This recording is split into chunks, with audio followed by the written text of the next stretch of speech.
YouTube channel पर। और आज हम जिस टॉपिक पर चर्चा करने जा रहे हैं वो टॉपिक है electric field due to and electric dipole.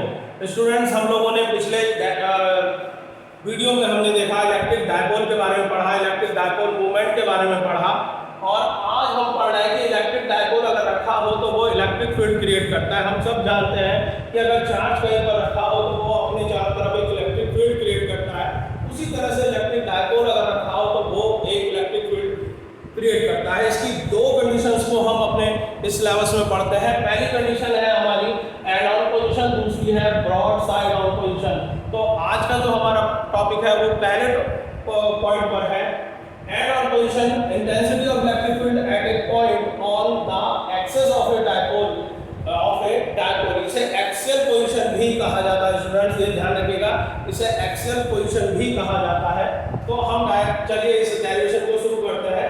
तो पहले हम एक डायपोल बनाते हैं। डायपोल है AB, एक डायपोल है AB एक डायपोल है, और ये जो इलेक्ट्रिक ये डायपोल है AB, ये हम जानते हैं डायपोल कैसे बनता है, इक्वल एंड अपोजिट चार्ज से मिलकर के ये बनता है। तो यहाँ पर -q और +q, इक्वल और अपोजिट चार्ज हमने यहाँ पर ले लिए। यहाँ पर इसको हमने दो भाग में बांट लिया। हम जानते हैं कि बीच में शॉर्ट डिस्टेंस होती है और उस शॉर्ट डिस्टेंस होती है वो 2l को हमने L और L में डिवाइड कर लिया। स्टूडेंट्स, L और L में हमने इसे डिवाइड कर लिया। इस डिस्टेंस को, शॉर्ट डिस्टेंस को हमने L और L में हमने डिवाइड कर लिया। और इस इलेक्ट्रिक डायपोल की वजह से हम मानते हैं कि पूरा ये बोर्ड पर जो है एक इलेक्ट्रिक फील्ड क्रिएट हो गया। इसकी वजह से पूरे बोर्ड पर एक इलेक्ट्रिक फील्ड क्रिएट हो गया। इस इलेक्ट्रिक फील्ड में इसके मिड पॉइंट O से लेकर R डिस्टेंस पर एक पॉइंट P, R डिस्टेंस पर हमने एक पॉइंट P को कंसीडर कर लिया यहाँ पर कि एक पॉइंट P रखा हुआ है। इस पॉइंट P पर हमें इलेक्ट्रिक फील्ड निकालना है। इस पॉइंट P पर हमें इलेक्ट्रिक फील्ड निकालना है, इलेक्ट्रिक फील्ड की इंटेंसिटी निकालनी है। और इसकी डिस्टेंस कितनी है स्टूडेंट्स? डायपोल के मिड से R डिस्टेंस पर ये रखा हुआ है, R डिस्टेंस पर ये रखा हुआ है। अब स्टूडेंट, इस P पर, P के पास में कौन सा चार्ज है? +q चार्ज है। दूर कौन सा चार्ज है? -q चार्ज है। तो दोनों चार्ज अलग अलग इलेक्ट्रिक फील्ड बनाएंगे। +q की वजह से बनने वाला इलेक्ट्रिक फील्ड बाहर की तरफ होगा और ज्यादा होगा, बड़ा बनेगा। ये ध्यान रखेगा स्टूडेंट कि +q की वजह से बनने वाला इलेक्ट्रिक फील्ड ज्यादा होगा, क्योंकि +q पॉइंट P के पास में रखा है। हम जानते हैं जो पास में, अगर हम कोई चार्ज के कोई पास में हम पॉइंट कंसीडर करते हैं तो उस पर बनने वाला इलेक्ट्रिक फील्ड ज्यादा होता है। जितना हम उससे दूर जाते हैं इलेक्ट्रिक फील्ड कम होता चला जाता है। तो +q की वजह से बनने वाला इलेक्ट्रिक फील्ड क्या होगा? ज्यादा होगा। -q की वजह से बनने वाला इलेक्ट्रिक फील्ड क्या होगा? कम होगा। ध्यान रखेंगे, +q की वजह से बनने वाला इलेक्ट्रिक फील्ड E1 है, जो कि ज्यादा है, इसलिए हमने एरो बड़ा बनाया है। और -q पॉइंट P से दूर है, इसलिए इसकी जो इलेक्ट्रिक फील्ड की इंटेंसिटी है वो छोटे एरो से दिखाएंगे और वो जो है छोटा एरो बनाएंगे। ये ध्यान रखिएगा, E1 बड़ा है क्योंकि +P उसके पास में है, +q P के पास में है, -q दूर है। अब यहाँ पर देखिए, ये हमने लिख लिया है, let E1 and E2 be the magnitude of intensity of the electric field. E1 और E2 का है इलेक्ट्रिक फील्ड है at P due to charge +q and -q और -q चार्ज की वजह से of the dipole respectively. The distance of the point P from the charge +q is R - L। आप लोगों को स्टूडेंट हमें ध्यान है कि हमने एक फार्मूला पढ़ा है इंटेंसिटी का, वही फार्मूला यहाँ यूज होगा। तो 1/4πε q/r² होता है। जब यहाँ पर 1/4πε q/r² होता है, r होती है डिस्टेंस किसकी? उस चार्ज डिस्टेंस होती है, उस पॉइंट की डिस्टेंस होती है, चार्ज से उस पॉइंट की डिस्टेंस होती है जिस पर हमें इलेक्ट्रिक फील्ड निकालना है। तो +q से P की डिस्टेंस कितनी होगी स्टूडेंट? यहाँ पर डायग्राम में देखिए, +q से P की डिस्टेंस जो है R - L होगी। R में से हम क्या करेंगे, L को घटा देंगे, R माइनस L होगी। और यहाँ पर माइनस Q से P तक की डिस्टेंस कितनी होगी, R प्लस L होगी। ये ध्यान रखिएगा स्टूडेंट, यहाँ पर हम लोग गलती कर जाते हैं, प्लस Q से होगी R माइनस L और माइनस Q से होगी, देखिए R तो हो ही नहीं, इसमें L और ऐड हो जाएगा तो R प्लस का हो जाएगा L हो जाएगा। चलिए स्टूडेंट डेरिवेशन शुरू करते हैं। अब देखिए प्लस Q की वजह से बनने वाला इलेक्ट्रिक फील्ड E1 की वैल्यू कितनी होगी, 1/4 pi epsilon naught Q upon क्या आएगी value, R minus L square. यहाँ पर क्या है, फ्रॉम प्लस Q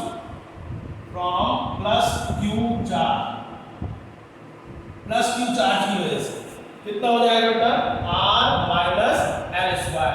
इसी तरह से E2 की वजह से क्या हो जाएगा, 1/4 pi epsilon naught Q upon R plus L का whole square from minus Q charge की वजह से होने वाला इलेक्ट्रिक फील्ड क्या हो जाएगा, E2 हो जाएगा। अब हमें यहाँ पर क्या निकालना है, हमें पॉइंट P पर निकालना है रिजल्टेंट। रिजल्टेंट कैसे निकलेगा, द रिजल्टेंट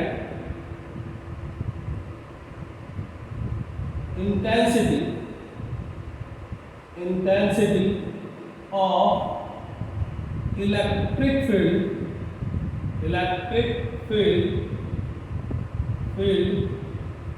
एट P। देखिए student, E equal to E minus के E2, भाई रिजल्टेंट निकालना है इलेक्ट्रिक फील्ड का, तो दोनों की डायरेक्शन क्या है, दोनों अपोजिट है, तो दोनों में से दोनों घटेंगे। अब किसमें से क्या घटाया जाए, तो जो ज्यादा है उसमें से कम वाले वैल्यू को घटाया जाए, तो ज्यादा वाली वैल्यू कौन सी है, ज्यादा वाली वैल्यू है इलेक्ट्रिक फील्ड E1, क्योंकि प्लस Q, दोबारा बता रहा हूं, प्लस Q P के पास है, तो उसकी वजह से बनने वाला इलेक्ट्रिक फील्ड E1 क्या होगा, ज्यादा होगा, किससे, E2 से, प्लस माइनस Q की वजह से जो इलेक्ट्रिक फील्ड बनता है उससे ज्यादा होगा। दोनों की वैल्यू हम यहाँ पर पुट कर देते हैं, रख देते हैं 1/4 pi epsilon naught Q upon R minus L का होल स्क्वायर माइनस के 1/4 pi epsilon naught Q upon R plus L का होल स्क्वायर।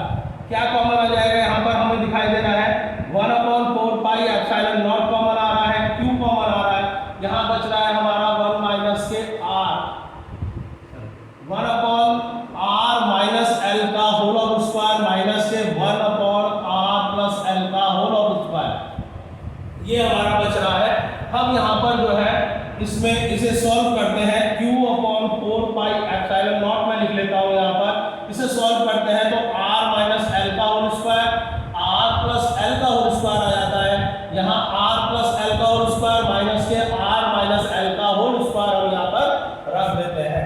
उसके बाद स्टूडेंट हम इसे सॉल्व करते हैं, तो आपको ट्रिग्नोमेट्री आपने पढ़ी है 10th में, 9th 10th में पढ़ी है, वहीं से हम यहाँ पर फॉर्मूले ले रहे हैं। जो फॉर्मूले हम इसमें लगा रहे हैं वो मैं लिख रहा हूँ, A प्लस B का होल स्क्वायर, यहाँ R प्लस L है, तो इसके कंपैरिजन में अगर हम लिखेंगे A square plus B square, formula क्या होता है 2AB, यहाँ था A माइनस B का होल स्क्वायर, तो A square plus B square minus के 2AB, A प्लस B और A minus B equal to होता है A minus B square, A square minus B square. तो इस तरह से इन फॉर्मूलों का यूज हम यहाँ पर करते हैं, ध्यान दीजिएगा। सबसे पहले E equal to Q/4 pi epsilon naught हमारा बचा है, यहाँ है हमारा R square plus L square plus के 2RL हो गया, यहाँ minus R square plus L square minus के 2RL अपॉन क्या हो जाएगा, R square minus L square का भी होल स्क्वायर, क्योंकि ये होल स्क्वायर में है तो यहाँ इसका होल स्क्वायर हो जाएगा।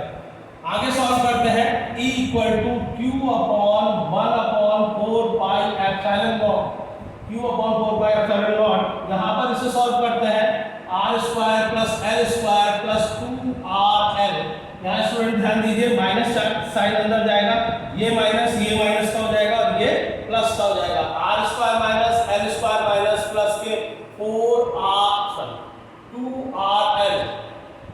और अपॉन में हो जाएगा R square minus L square का भी होल स्क्वायर। यहाँ पर देखिए student R square L square cut जाएंगे, दोनों पॉजिटिव है और ये दोनों नेगेटिव है, तो हमारे पास बचेगा Q upon 4 pi epsilon not और यहाँ बचेगा 4RL upon R square minus L square का होल स्क्वायर, ये हमारे पास बचेगा। अब यहाँ स्टूडेंट हम क्या करते हैं, इसमें इसे और सॉल्व करते हैं। यहाँ 1/4 पाई एप्सिलॉन नॉट Q ले लेते हैं, अब इसे 2R कर लेते हैं, 2R कर लेते हैं और L। इस 4R को हमने दो जगह डिवाइड कर लिया, 2R और 2R करके हमने यहाँ पर हमने लिया Q इंटू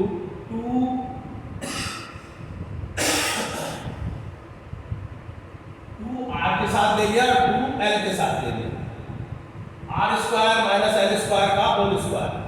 यहाँ पर हमने क्या किया है, इस 4 को दो जगह डिवाइड कर लिया, एक बार R के साथ रख लिया, एक L के साथ रख लिया। यहाँ पर आगे देखिए स्टूडेंट 1/4 पाई एप्सिलॉन नॉट, यहाँ पर हमने 2QL को एक जगह रख लिया, 2R को हमने अलग कर दिया। कैलकुलेशन समझ में आ रही है student?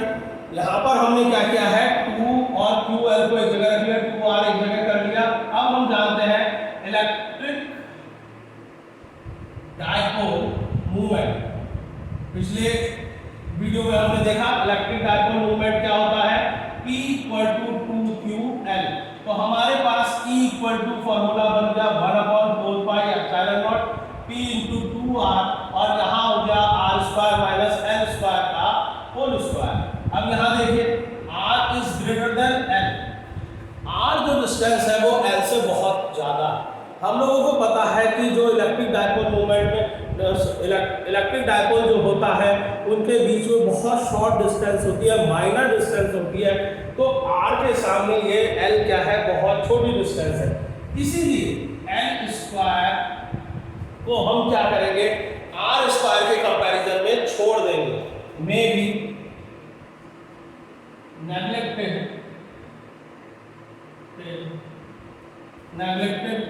comparison in comparison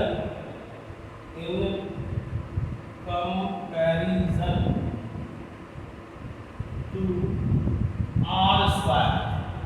L square may be neglected in comparison to R square.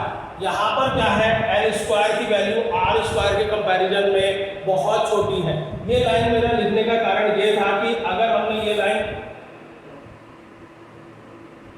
लिख दी, अगर मैंने यहाँ पर डायरेक्ट आपको अगली लाइन लिख दी तो हो सकता है जब आप दोबारा डेरिवेशन देखें तो सोचें कि ये यहाँ से L स्क्वायर कहाँ चला गया, तो L स्क्वायर कहीं नहीं गया, L स्क्वायर को हमने क्या किया, R स्क्वायर के कंपैरिजन में छोड़ दिया, क्योंकि L स्क्वायर क्या है, बहुत छोटी सी वैल्यू है। तो यहाँ पर R स्क्वायर का भी होल स्क्वायर हो गया। यहाँ पर ध्यान दीजिए student 1/4 pi epsilon not 2PR upon R की पावर 4 हो जाएगा, 4 से R कट जाएगा, तो हमारे पास जो बचेगी value 1/4 pi epsilon not 2PR का क्यूब न्यूटन पर कूलम। ये हमारा जो है ये डेरिवेशन हो जाएगा, यहाँ पर ये हमारा डेरिवेशन यहाँ पर कंप्लीट हो जाएगा। E = 1/4 pi epsilon not 2P upon R का क्यूब न्यूटन पर कूलम, क्योंकि यहाँ 4 से एक R को हमने काट दिया है तो हमारे पास क्यूब बचेगा। तो स्टूडेंट इस तरह से हमारा ये एक्सियल पोजीशन का डेरिवेशन है, बहुत इंपॉर्टेंट डेरिवेशन है, दोनों पोजीशन बहुत इंपॉर्टेंट है। आज हमने इस वीडियो में एक पोजीशन को सॉल्व किया है, अगले वीडियो में हम अगले पोजीशन को हम यहाँ पर जो अगली ब्रॉड साइड और पोजीशन है उसे हम यहाँ पर डिफाइन करेंगे। फिलहाल आपने इस वीडियो में इसे हमने डिफाइन किया है, इसके बाद इसी डेरिवेशन को मैं हिंदी में कन्वर्ट करके लिख रहा हूँ, फिलहाल इसे नोट डाउन कर लीजिए।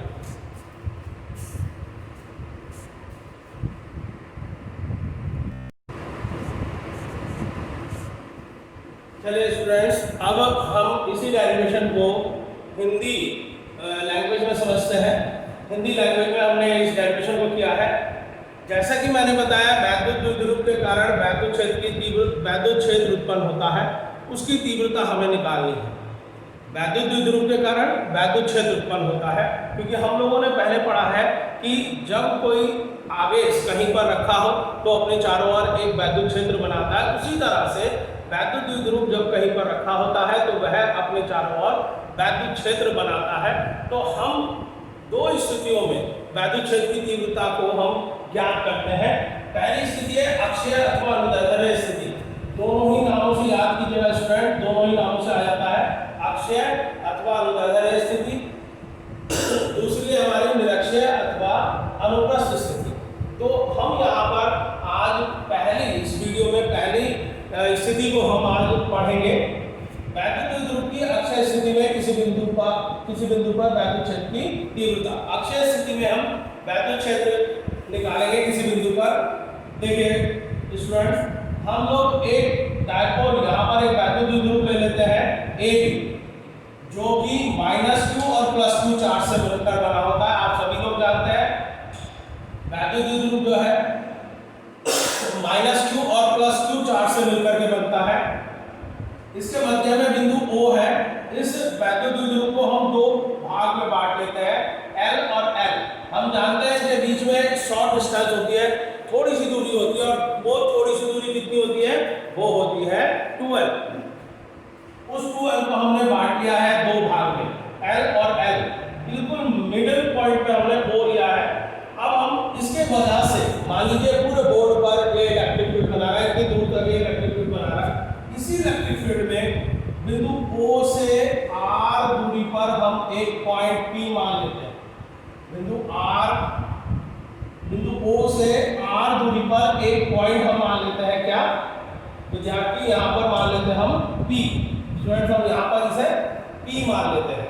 अब यहाँ पर +q चार्ज P के बिल्कुल पास में, P के क्या है, पास में है। तो हमें यहाँ पर +q से P पर जो वैद्युत क्षेत्र उत्पन्न होगा, P +q की वजह से P पर जो वैद्युत क्षेत्र उत्पन्न होगा वो होगा E1, और वो क्या हो जाएगा, वो बड़ा वैद्युत क्षेत्र बनेगा, क्योंकि P क्या है, P से +q क्या है, पास में है। -q की वजह से भी वैद्युत क्षेत्र उत्पन्न होगा, पर वो क्या होगा, वो E1 से छोटा होगा, वो E1 से छोटा होगा।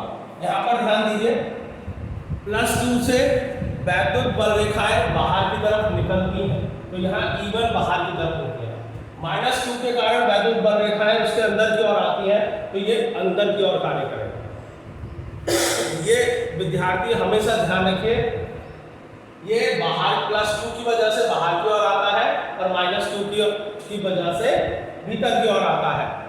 ये हम लोगों ने पढ़ा है इलेक्ट्रिक फील्ड लाइन में, ठीक है। उस वीडियो में हमने इलेक्ट्रिक फील्ड लाइन में हमने इसे समझाया।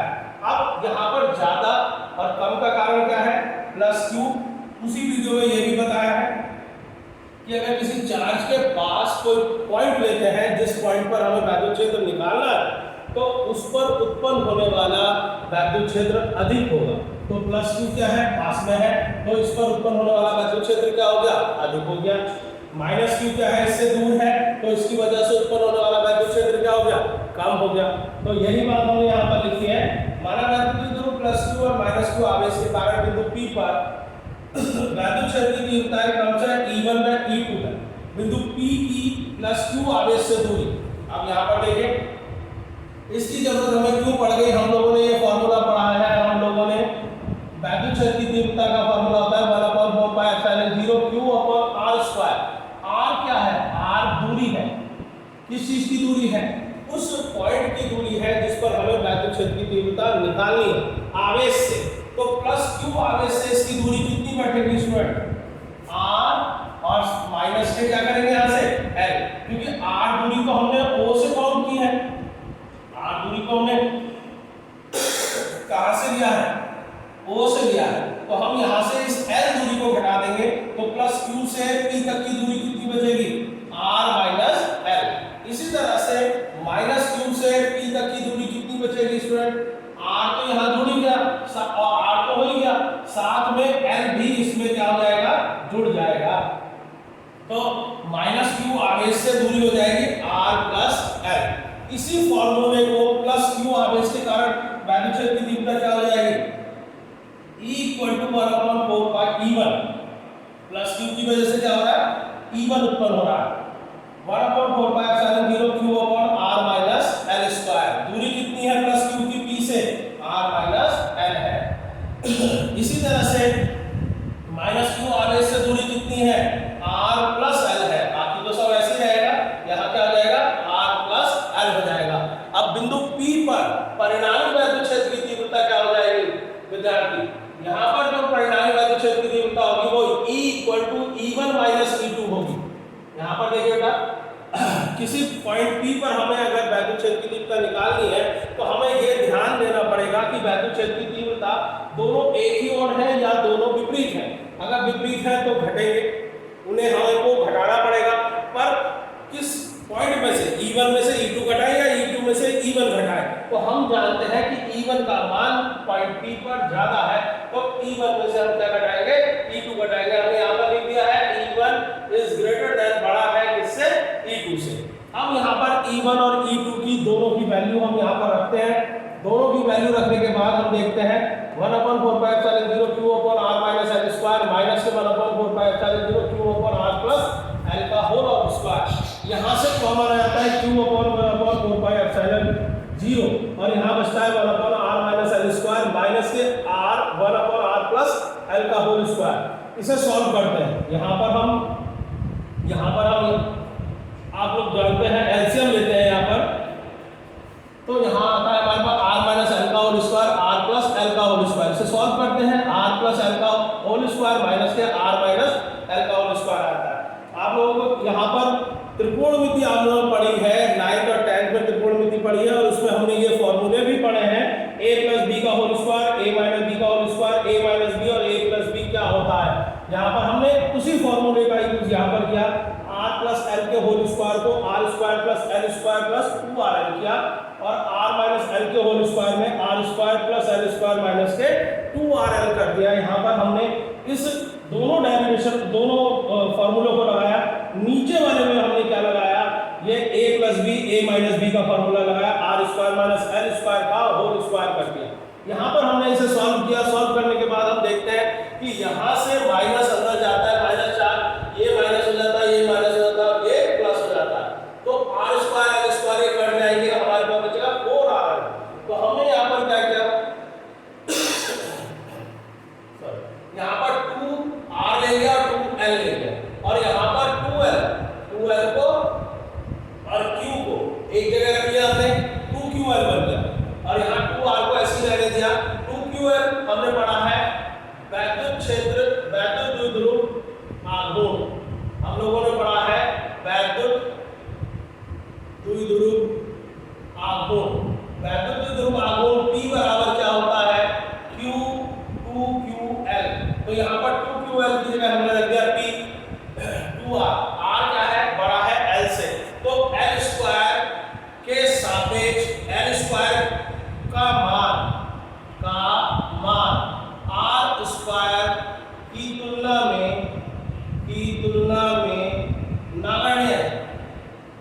नगण्य समझते हैं, बहुत कम है, नगण्य है, ना के बराबर है। तो हमने यहाँ पर क्या किया, l स्क्वायर को छोड़ दिया। अगली लाइन में स्टूडेंट ध्यान दें, आप कहीं घूमते रह जाओ कि l स्क्वायर कहाँ गायब हो गया, l स्क्वायर तो यहाँ पर है ही नहीं, क्योंकि l स्क्वायर एकदम से कहाँ गायब हो गया, क्योंकि l स्क्वायर का मान r स्क्वायर की तुलना में बहुत कम है, इसीलिए हमने l स्क्वायर को छोड़ दिया। तो हमारे पास r स्क्वायर था, उसका भी होल स्क्वायर हो गया, तो कितना हो गया, r की पावर 4 हो गया। हमने यहाँ r की पावर 4 से एक r को डिवाइड काट दिया, तो यहाँ पर बचा हमारे पास r की पावर क्यूब। इस तरह से ये अक्षय स्थिति का हमारे पास डेरिवेशन आ गया। स्टूडेंट्स ध्यान से आप लोग फिजिक्स को ध्यान से समझिएगा। अगर आप लोगों को कुछ समझ में नहीं आता है तो हमारे इस वीडियो के अंत में जो फोन नंबर दिया जाता है उस फोन पर फोन कर सकते हैं, कमेंट्स बॉक्स में जा करके कमेंट्स लिख सकते हैं। किसी तरह की कोई परेशानी आपको आती है तो आप हमसे संपर्क करके उसे सॉल्व कर सकते हैं। कोशिश मेरी यही रहती है कि मैं आप लोगों को हिंदी और इंग्लिश दोनों में ही आपको यहाँ पर लिख दूं, समझाओ कि आप लोगों को समझ में आ जाए। अगर नहीं आता है तब भी आप मुझे फोन करके समय लेकर के आप अपनी प्रॉब्लम सॉल्व कर सकते हैं। उम्मीद करता हूँ वीडियो आपको अच्छी लग रही होगी, तो इसे और साथियों तक पहुँचाने का कष्ट करें।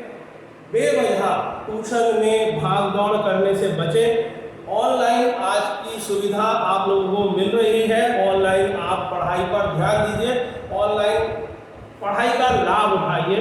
बेवजह जो है ट्यूशन में इधर उधर जाने से अच्छा है मैं सारी फिजिक्स आप लोगों को इसी तरह पहुंचाता रहूँगा आप लोगों तक। और आप लोग से यही प्रार्थना है, यही मैं उम्मीद करता हूं कि आप लोग इस वीडियो का पूरी तरह से लाभ लेंगे। धन्यवाद।